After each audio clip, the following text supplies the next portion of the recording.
Mon nom est Daniel Noiseux. Je suis un passionné de longue date, gravement atteint par le virus de l'automobile, entre autres. Et j'ai eu le grand bonheur, la chance de participer à l'avènement du T-Rex depuis ses débuts, de monter une équipe qui, euh, qui aujourd'hui est encore très, très fière de voir le T-Rex toujours en activité. J'ai toujours été fasciné par des voitures hors normes. Et la rénovation, l'historique en arrière de ça, le passé automobile. Et j'ai réalisé que les véhicules à trois roues avaient une toute petite place et méritaient une meilleure réputation parce que c'est des véhicules qui, même dans les années 30, étaient très performants. L'autre gros avantage que je voyais, c'est qu'en tant que passionné québécois, j'ai toujours trouvé un peu désolant qu'il n'y ait pas eu de production automobile possible, étant donné les nouvelles normes anti-pollution, les nouvelles normes de sécurité, et qu'un véhicule trois roues avait le bonheur de tomber dans une zone grise législative qui permettait une production, même limitée, d'un véhicule qu'on pourrait immatriculer au Québec.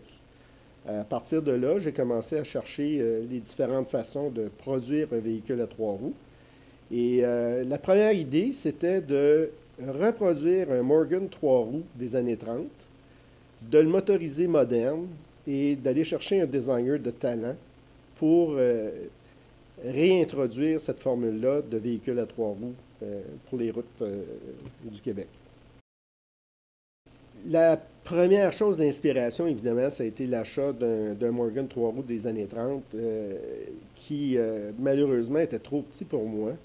Et après une visite en Angleterre, je suis revenu avec la notion de produire sous licence un véhicule semblable, motorisation soit Harley-Davidson ou Moto Guzzi. Et j'ai commencé à poser des jalons pour rencontrer des gens qui s'intéresseraient à cette aventure-là, dont Paul Deutschmann et la famille Kwok. Et Clyde Kwok m'a introduit à Daniel Campagna en me disant, je connais à Plessisville quelqu'un qui a développé un châssis à trois roues très performant et qui mériterait qu'on s'y intéresse. Suite à une visite avec les Kwok chez Daniel Campagna, moi j'ai eu un coup de foudre immédiat. Les idées de faire du rétro sont un petit peu volatilisées. J'ai rappelé Paul. Deuxième visite, les Kwok se sont désistés de l'aventure, mais Paul est devenu très intéressé.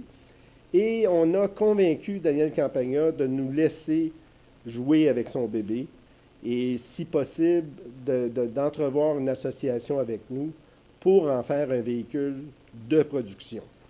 Même si le véhicule était quand même artisanal, c'est un véhicule qui était efficace, performant. C'était pas un tape-cul. C'était vraiment un véhicule qui avait une dynamique qui m'a surpris, qui en a surpris plusieurs aussi par après, où instinctivement ou par volonté, c'était très bien configuré. Les masses étaient aux bons endroits, les centres de gravité, l'empattement faisait que ce véhicule-là, à trois roues, devenait extrêmement efficace.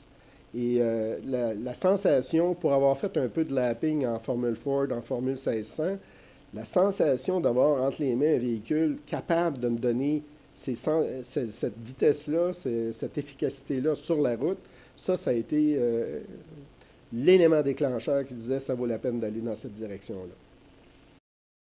Sans être une automobile, ça devenait un véhicule légal, et à cause de son statut de motocyclette. On était peut-être un peu en avant de notre temps. Ça le démontre aujourd'hui, 25 ans plus tard. Les véhicules avec cette configuration-là peuvent être non seulement sécuritaires, mais ils peuvent être aussi extrêmement performants et très amusants à piloter. Il manquait une direction pour dire, bon, mais qu'est-ce qu'on fait avec ça? C'est-tu un véhicule auquel il manque une roue? C'est-tu une moto à laquelle on a rajouté une roue?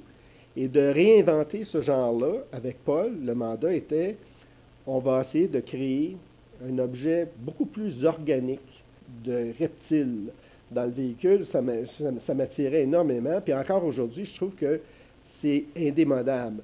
L'avènement du film Jurassic Park a pondu littéralement le nom T-Rex.